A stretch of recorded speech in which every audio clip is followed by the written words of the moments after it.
الحق وزهق الباطل إن الباطل كان زهوقا. جاء الحق وزهق الباطل إن الباطل كان زهوقا. نو دلته اوس د فرقې ثلاثو ذکر دی.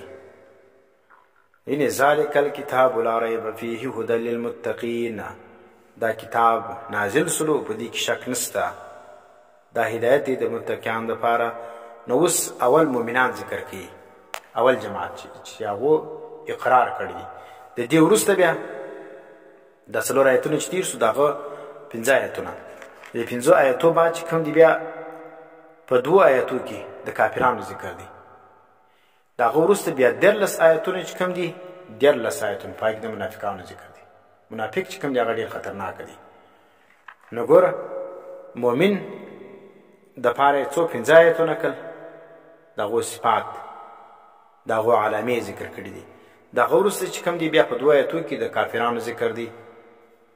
ځکه کافر خو معلوم دی چې انسان ته نقصان رسوي، نو دغسې انسان هوښیار وي.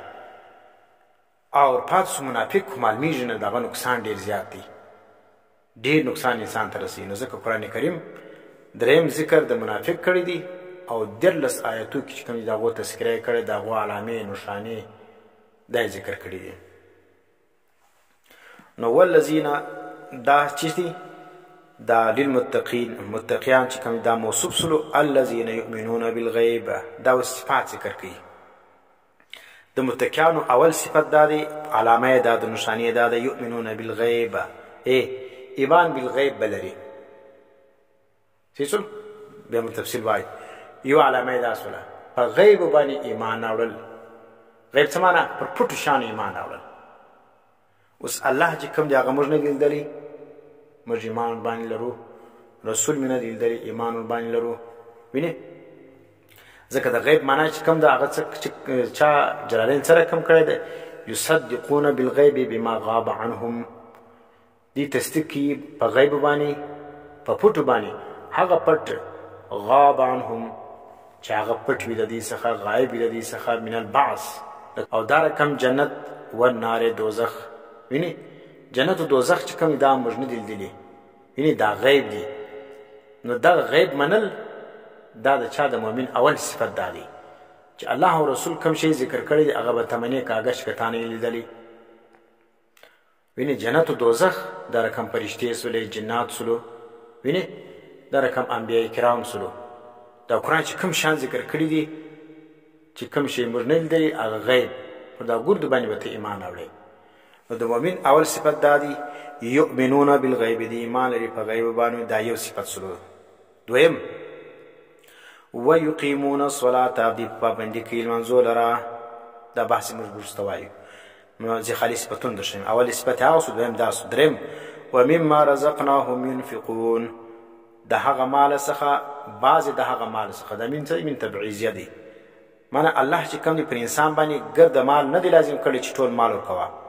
ومما رزقناهم ينفقون، بعضې د هغه مال څخه الله چې موږ کړی دی لره ينفقون، دی خرڅوي. وینې دا رزق ورکول هم د الله کار دی، وینې د الله عافیه ده. انسان چې هر څو کوشش وکړي چې الله نه وغواړي نو دی نه مړېږي، او چې کوشش نه کوي پر ځای ناست دی هم چې الله وغواړي نو ده ته په اساني باندې دغه مال ورکوی سي. مال او دولت چې کوم دی هغه ډېر کوششونه ډېر نه غواړي. ځکه رزقناهم الله یې موږ کړي دي، ينفقون دی خرڅوي. والذین یؤمنون دا څو صفتونه درې سلو. څلرم والذین کسان یؤمنون بما انزل الیک، دی ایمان راوړي په کتاب باندې چې نازل سوی دی تا لره چې قرآن کریم دی. دا څلور صفتونه. پنځم وما انزل من قبلک، او ایمان لري پر هغه څه باندې چې نازل سوي دي مخکې تر تا، معنی تر تا مخکې تورات، انجیل، زبور. وینې فرقان خو نو قرآن باندې پر نبی اسلام نازل سوی. دا درې کتابونه چې مخکې تورات، انجیل، زبور، په دا باندې ایمان لري.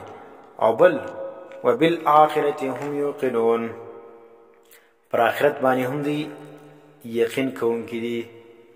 وینې معنی دا 5 صفتونه دا قرآن کریم د دې متقیانو ذکر کړ چې دا کامیابه کسان دي. نو ځکه بیا فرمایي اولئک علی هدی من ربهم. ګوره هدی للمتقین، دا هدایت څه دپاره د متقیانو.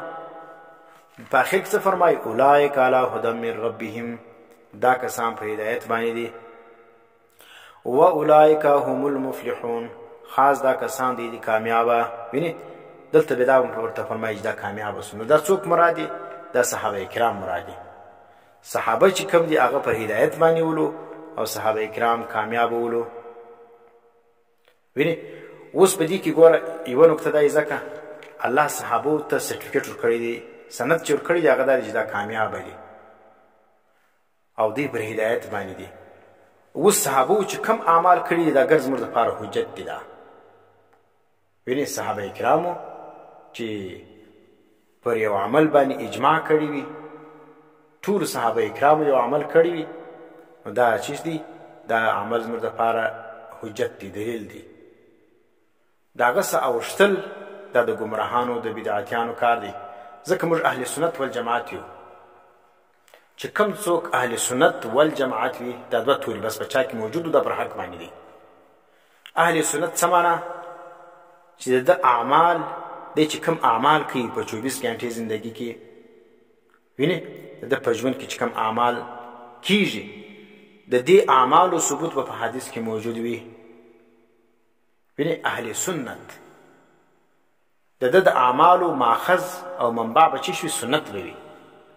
دا نه دي چې فلاني عالم لیکلي دي، فلاني عالم لیکلي دي، احمد رضا خان لیکلي دي، پیر سیف الرحمن لیکلي دي، مودودي صاحب لیکلي دي، فلاني صاحب لیکلي دي. په دا سکلې بیا اهل سنت نه یې. ته به چاته ګورې؟ نبي سنت ته به ګورې چې بخاري کې دا موجود دي، دا مسلم کې موجود دي. زه د عمل کوم د هغه دلیل بخاري، مسلم، ترمذي، ابو داود، ابن ماجه، دا رقم نور د حدیثو. نو چې په صحیح حدیث باندې ستا عمل ثابت ولو د اهل سنت یې.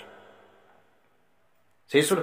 اوس خلک بدعات کوي، بدعتیان وي، کټر بریلویان وي، وینې او نجس عقیدي وي، دوی هم ځان ته اهل سنت وایي. صحیح سلو.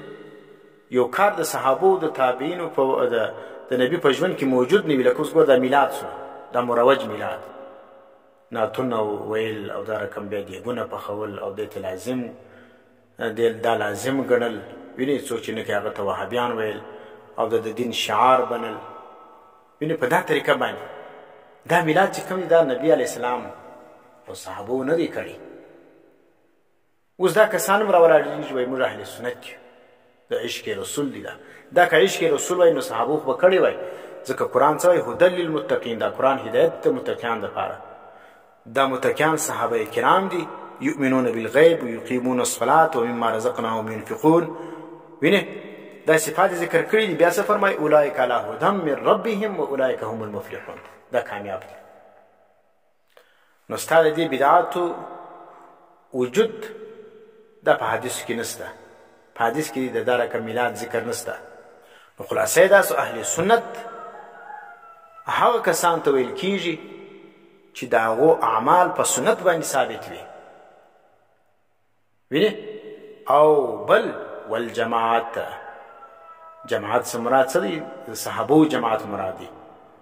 معنا که چیرې یو عمل په حدیثو ثابت و، په سنت باندې ثابت و، نو هم ټیک دی. او که چیرې په حدیثو نو ثابت، د صحابو د عمل سره ثابت ولو، نو هم بس بیا چې دی دا اهل سنت دی. د نبي لار او د صحابو لار رانیول والا اهل سنت دی. خلاصه دا سوره د نبي لار او د صحابو لار باندې کلل، پر هغو باندې منګولې کلکول، دا د چا لار ده؟ دا د اهل سنت لار ده.